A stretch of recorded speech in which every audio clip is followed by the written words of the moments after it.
YouTube, what it be like? Get your boy Fo. Xbox 720 is the gamer tag on the PS4, and yo, this is that double, triple Madden OGs, and we are back. And bro, last time I left you, I was responding to a mailbag question that I got from one of my subs about some offensive tips. I posted a video on the New England Patriots playbook, gun trips TE, and we took a look at Pat's wide post.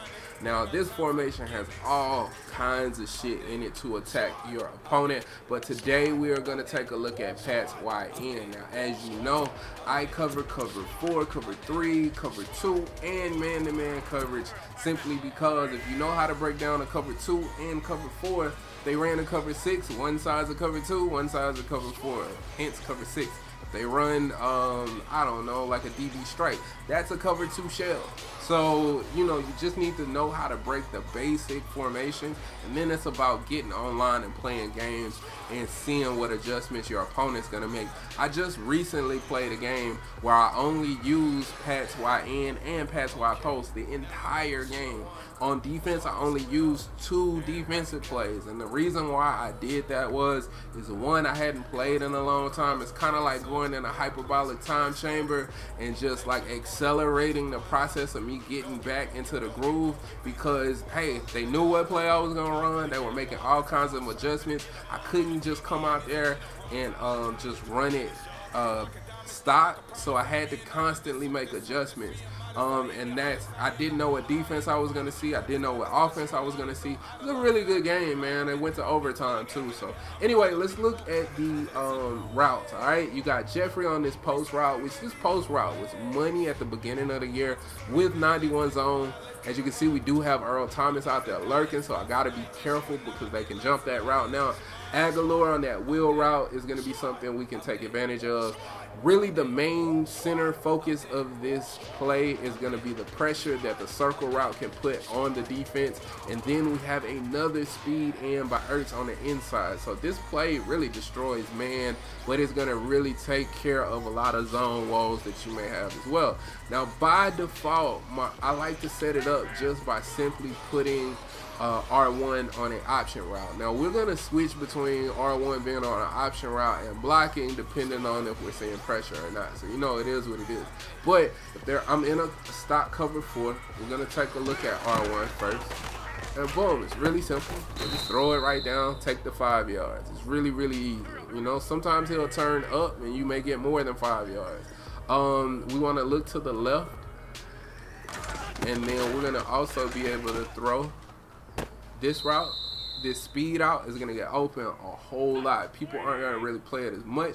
And even if they're in a 4-3 or a 3-4 in the baseline where the players are going to get closer to the line of scrimmage because maybe they're trying to disguise something or whatnot, it's going to be even easier to attack because at this point it's just going to be you reading either the outside wheel or you're going to be reading the speed out, and both of those are really tough to defend. I really still could have threw the speed out, to be honest, but I understood he was biting more down on that. I threw it right behind in the pocket. Alright, now we also want to look at Ertz.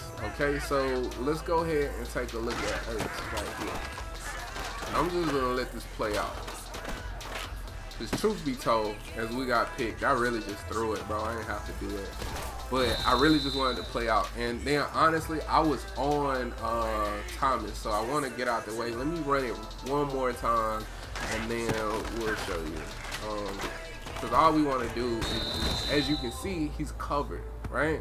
For the most part. So how am I trying to get him open? All right? One of the ways you can go about getting him open is you want to put Aguilar on a drag. What that's going to do is that's going to take the left of screen inside like linebacker that's in that hook zone, and it's going to put him in a high-low situation. All right, so we're going to snap the ball. As you can see, he's going high-low now, and now I can throw the ball to Ertz. All right, so when they have a zone coverage out, that's an easy way for you to create the high-low because now you created the high-low between him and Wagner on this side. But when Wagner passes off, you're creating a high-low here that they have to respect as well. So that gives you two things to take a look at, and you still have the speed out that's going to be available to you. So we'll go ahead and show you that the speed out is still going to be something that you can take advantage of. All right, now another thing that I like to do is I like to motion this player over. All right, and when I'm motioning this player out, the only time I'm going to leave him on this wheel route, because as you can see, the wheel route is not actually going straight up the field. It slants to the middle of the field. I'm going to be able to take advantage of cover 3 and cover 2 with this route as is now. But if I'm going against like a cover 4, I like to go out route, I like to go in route, and then I like to go drag as well. And you can do that with any coverage, but in this particular instance, as you can see here, you just go out route, boom, real simple. And if they're playing like 4-3, or if they're playing like 3-4, and we'll go ahead and put them in cloud flats so you can see that. I don't even think I showed cloud flats to the left. So as you can see, cloud flats are going to be even easier to exploit because they're going to take the wheel route most of the time. Really pretty much all the time. They dip so far back. But if they're in like cloud flats and then I motion this player over as well, if the cloud flat, if they're playing like a 4-3 and a linebacker is the one that's on it and he is close to the line of scrimmage, it's going to be so easy for you to get this out route because he's not going to get out in time. So keep that in mind. Make sure you pay attention to the formations that are being thrown at you. Alright? When they're running something like a nickel or 3-3-5, something like that, where maybe the safety is the one running that, then you're not going to be as successful with that. So now we're going to a cover 3. As you see, we're still going to be able to take advantage with the cover 3, and that's non-base align. If they base align with the cover 3 here, with the curl flat, then we're going to be able to just really throw it right up the sideline, real simple right there. And we could still throw the speed out, to be honest. So all the other rules would still apply to the cover 3 as far as motion in the player, everything. We're going to show you with this motion, which is one of the more unique things you can kind of do. So I would put this player on an option route, and then I would keep this player like this against the cover 3, and then we're gonna have like a unique situation that we're gonna put the defense in. So we'll show you how that works. As you can see, boom. We'll go ahead and replay that so you can see what you're doing to the defense itself. So now what's happening is you've created the same high-low between Ertz and Ajayi, but if this player isn't on like a cover 3 match, for instance, or if they didn't manually man up this player, then this player is going to get open behind that. This player is being forced to guard 3 separate people, and what he's doing, he's just going to respect this and this.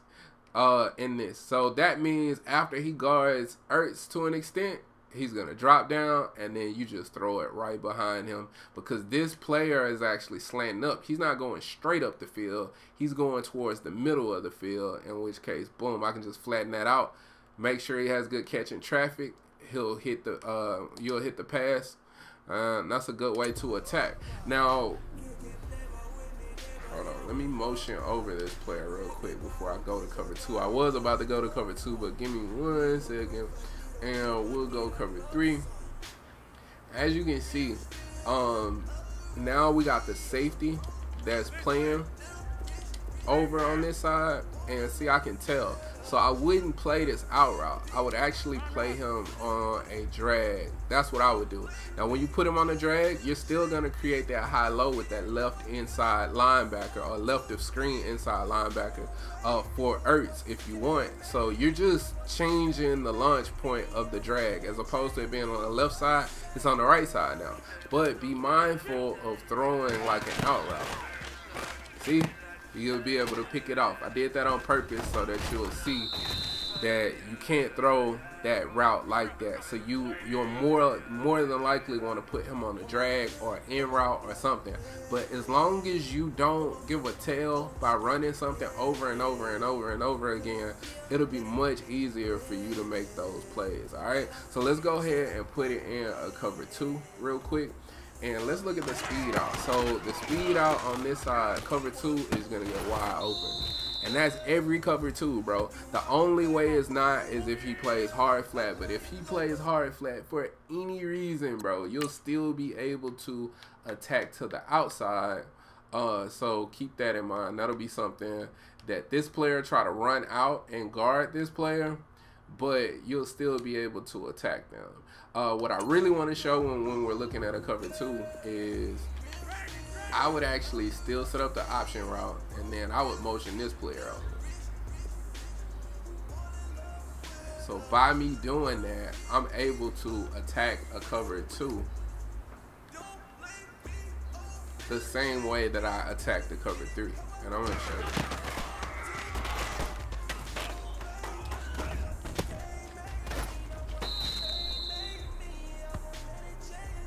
Because you're basically, what you're doing is you're putting that player that's in the 3 rack, in the mid read, in no man's land, because he's gonna dip on Ertz, and when he dips on Ertz, then you can just throw behind him into this space. And as you can see right here, I still had the speed out, because the post is actually going to pull up the cloud flat, and you can still throw this. You still have an option to throw here.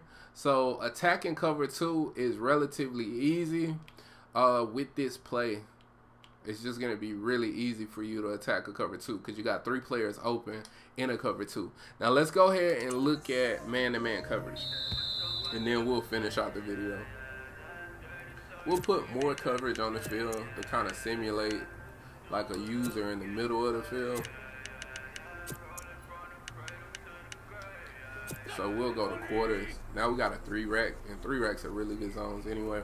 So I would, first thing to look at is Ajayi. We'll put him on an option route. And as you can see, he's gonna go outside, and that's 10 yards, easy, right? So that's the first thing we would attack. The next thing that we could attack is Smith, the circle route. So I'll show you. So boom, he's on the speed out, and he's gonna get wide open on the speed out. All right. Now the next thing you want to look at is Aguilar, because Aguilar is not gonna get open on this wheel route. So what we want to do is put him on a slant, or we want to motion him to the other side. But in this case, we'll put him on a slant, and then we'll make the 3 rack like this side. And at that point, we'll show you what happens. Because we have the ability to hit the slant over the middle of the field, then he kind of goes with that. And the speed out over here by Ertz is always going to win. That's on Richard Sherman. So boom, you see how much separation he gets on the glitchy speed out. So that's how that works. And if if the user's in the middle of the field and he goes with that, then you can easily just hit the slant up the field. That's how it works in man-to-man. Now the last thing we want to look at in man-to-man, of course, is always going to be this play. And like I said, you see, it's just something dangerous, bro. So you got to be careful about when you throw it, because they'll attack. Really simple. See how they're attacking it? So I wouldn't throw it like this. If they got 91 zone, which most people already got 91 zone this year, playing MUT and stuff like that. If you're playing like reg teams, then it'll be a lot easier for you, because like everybody ain't got a safety back there that's gonna be able to jump it. And as you can see, I'm still getting it in there. Like once we throw that slant out there, I'm still getting it out there. But it's just a little bit more dangerous of a throw. As you can see, it could be a potential turnover when you got a good zone coverage safety out there. Other than that, man, that's that play in a nutshell. You can do a ton of different other adjustments with it as well. I think those were the ones that were more important. So we covered a ton of zone, covered man-to-man and how to beat that. So comment if you have any of your own setups. So if you have any requests, let me know. Like, comment, and subscribe. Hit that notification bell as well so you can know when we post. And as always, respect the OGs. Peace.